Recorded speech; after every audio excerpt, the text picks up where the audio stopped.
The attack came without warning, and according to a U.S. government source, told CBS News that it has Middle East terrorism written all over it. The attack in Oklahoma City appears to have a familiar mark. This was done with the attempt to inflict as many casualties as possible.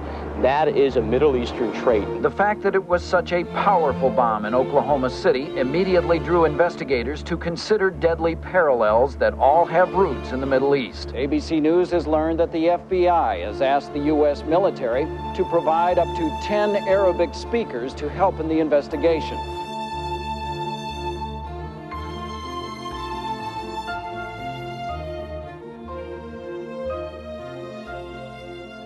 Orientalism tries to answer the question of why, when we think of the Middle East, for example, we have a preconceived notion of what kind of people live there, what they believe, how they act, even though we may never have been there or indeed even met anyone from there.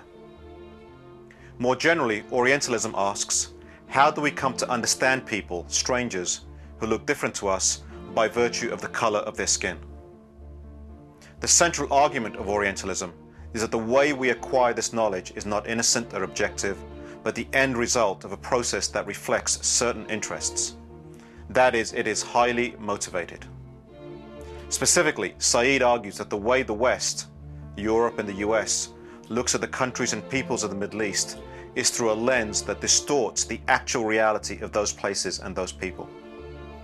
He calls this lens through which we view that part of the world Orientalism, a framework that we use to understand the unfamiliar and the strange, to make the peoples of the Middle East appear different and threatening.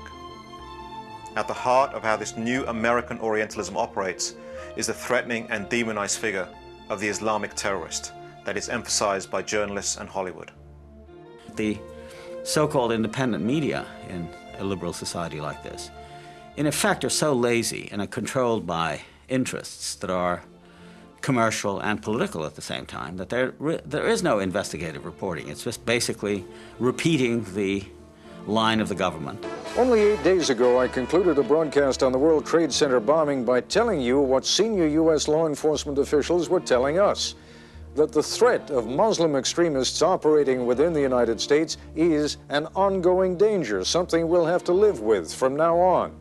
And repeating the lines of the people who have the most influence, for whom Islam is a useful foreign demon to turn attention away from the inequities and problems in our own society. So, as a result, the human side of the Islamic and especially Arabic world are rarely to be found.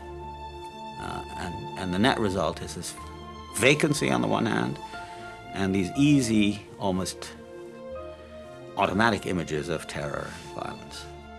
The situation in the popular media is basically that Muslims are really two things. One, they're villains of one sort, villains and fanatics. I will dispatch the American people to the hell they deserve. And B, many films end up with huge numbers of bodies, Muslim bodies, strewn all over the place, the result of Arnold Schwarzenegger or Demi Moore, Chuck Norris. Lots of films about guerrillas going in to kill Muslim terrorists. So the idea of Islam is something that to be stamped out. Now, Said recognizes that terrorism exists as a result of the violent political situation in the Middle East. But he argues that there is a lot more going on there that is misunderstood or not seen by the peoples of the West. The result of the media's focus on one negative aspect alone means that all the peoples of the Islamic world come to be understood in the same negative and paranoid way. That is, as a threat. So that when we think of people who look like that and who come from that part of the world, we think fanatic, extreme, violent. Said argues that understanding a vast and complex region like the Middle East in this narrow way takes away from the humanity and diversity of millions of ordinary people living decent and humane lives there. It's easy to attract attention, and certainly the media's attention, for some of the political reasons that are obvious. I mean, to discredit the Arabs, to make them seem like a threat to the West, to keep the idea around at the end of the Cold War that, you know, there are foreign devils. Otherwise, what are we doing with this gigantic military? And the result is It's very hard to find works that are sympathetic to the Arabs and Islam. Islam is seen as the enemy of Christianity, and the United States sees itself as a Christian or Judeo-Christian country in affiliation with Israel, and that Islam is the great enemy, the competitor. There's a history of that. The challenge now is the challenge. I wouldn't call it anything other than coexistence. How does one coexist with people whose religions are different, whose traditions and languages are different, but who form part of the same community or polity in a national sense?